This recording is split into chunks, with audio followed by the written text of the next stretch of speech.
Evet, get oyda da. Çək işte burada yiyəcəksən. Yatmaq istəyirəm, çay istəyirəm. Ah. Yürü. Həmişəki kimi qəşəng. Burası bu yer düşür. Bu nə söz deyir? Başladı yenə ya. Hələ yeni il indirimlərimiz və sürprizlərimiz bununla bitmir. Qarşıda sizə nə olacaq qarşıda bunlar, amma qarşıdan sizə gətirib çıxırıq, biraz başqa cür eləyək də.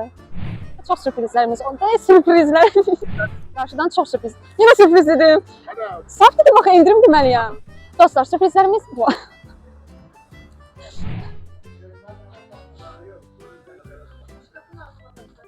Elə sadamsan.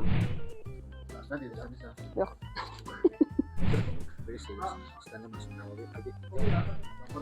Danışın. Buyurun.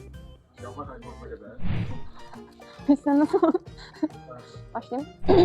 Bu salam verməmişik bizə də. Boş bu. Yani bakacağız alınca. Allah'ım nereden geldim ben buraya ya Rabbi?